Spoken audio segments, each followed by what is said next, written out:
Hello viewers, welcome to add-on. Our question is find I naught current through 3 ohm resistor using mesh analysis. So यहाँ पर हमें इस circuit में mesh analysis का use करके 3 ohm resistor के across I not current निकालना है। सो ऐसे क्वेश्चंस में हम सबसे पहले जितने भी लूप्स होते हैं वो फाइंड कर लेते हैं। जैसे यहाँ पर 3 लूप्स दिख रहे हैं हमें। उसके बाद हम एक एक करके सभी लूप्स में केवीएल लगाते हैं और करंट फाइंड कर लेते हैं। तो यहाँ पर हमारे 3 लूप्स दिख रहे हैं। लेकिन अगर आप ध्यान से देखें तो एक रजिस्टर इस 3 वोल्ट के वोल्टेज सोर्स के क्रॉस 6 ओम रजिस्टर पैरेलल में लगा हुआ है। तो कभी भी अगर हमारे नेटवर्क में वोल्टेज सोर्स के क्रॉस पैरेलल में जो रजिस्टर लगा होता है उसे हम हटा सकते हैं। इसका हमारे सर्किट पर कोई भी प्रभाव नहीं पड़ेगा। लेकिन अगर जब हमें इसी रेजिस्टेंस में करंट निकालना होता तब हम ऐसा नहीं करते। अगर इस ब्रांच को छोड़कर हमें किसी भी ब्रांच में करंट निकालना है तो हम इस रेजिस्टेंस को यहाँ से हटा सकते हैं। इससे हमारा सर्किट आसान हो जाएगा और हमें सॉल्व करने में आसानी होगी। तो सबसे पहले हम सर्किट से इस रजिस्टर को हटा देंगे, जिससे हमारे पास सिर्फ 2 लूप बचेंगे और उसके बाद हम सॉल्व कर लेंगे। तो यहाँ पर हमने 6 ओम के रजिस्टर को हटा दिया है। उसके बाद हमारे पास सिर्फ 2 लूप बचते हैं। इसे हम लूप 1 मानेंगे, इसे लूप 2 यहाँ पर करंट I1 ले लेंगे, यहाँ पर करंट I2, इस सर्किट में करंट I2 मान लेंगे, I2। उसके बाद हम दोनों लूप्स में केवीएल का यूज करेंगे और करंट फाइंड करेंगे। सबसे पहले हम इस लूप 1 में केवीएल लगाएंगे। सो applying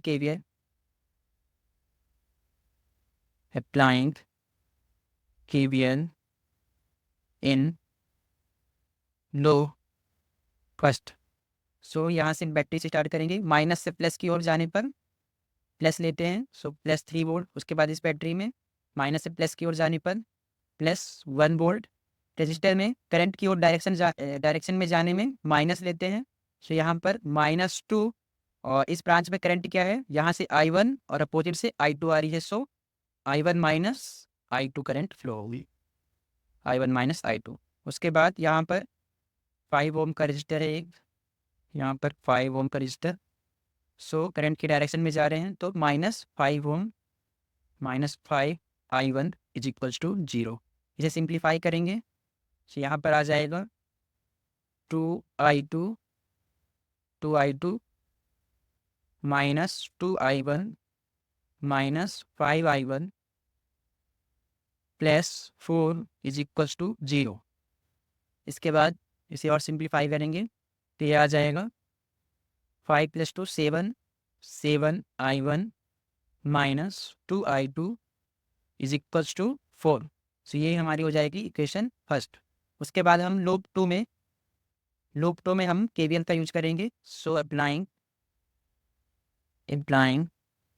KVL in equation in loop 2 KVL in loop 2 loop second. So यहाँ पर हम 3 ओम रजिस्टर से स्टार्ट करेंगे। सो करंट की ओर चलेंगे तो प्लस से माइनस, सो -3I2 -3I2। उसके बाद -2I2 -I1। सो यहाँ पर हो जाएगा इक्वल टू 0। इसे सॉल्व करेंगे तो -3I2 -2I2 और plus 2I1 is equals to 0। तो ये हो जाएगा 2I1 is equals to 5I2। So this is equation 2। यहाँ से आप देख सकते हैं कि 2I1 is equals to 5I2 है। सो इक्वेशन फर्स्ट और इक्वेशन सेकेंड को हम सॉल्व करेंगे। Solving equation first and equation second, so एक साथ लिख लेंगे पहले। So equation first is 7I1 -2I2 is equals to 4, equation 1। उसके बाद equation 2 2I1 is equals to 5I2। इन दोनों इक्वेशंस को सॉल्व करेंगे तो I1 की वैल्यू आएगी 0.64, यहाँ से I2 की वैल्यू आएगी 0.26 एम्पियर। सो हमारा I2 is equals to 0.26 ampere है। यहाँ से आप देख सकते हैं कि हमें 3 ओम के क्रॉस करंट निकालना था I not. So I not is equals to I2 है। So I2 is equals to I not. So हमारा आंसर है 0.26 एम्पियर। तो कभी भी अगर ऐसा क्वेश्चन आता है जहाँ हमें मैश एनालिसिस का यूज करने को कहा जाता है, तो हम सबसे पहले टोटल नंबर ऑफ लूप्स ढूंढेंगे और जितने भी लूप्स होंगे उनमें हम केवीएल का यूज करेंगे और जितनी भी इक्वेशंस बनेंगी उनसे सॉल्व करके करंट्स की वैल्यू फाइंड कर लेंगे। Thank you.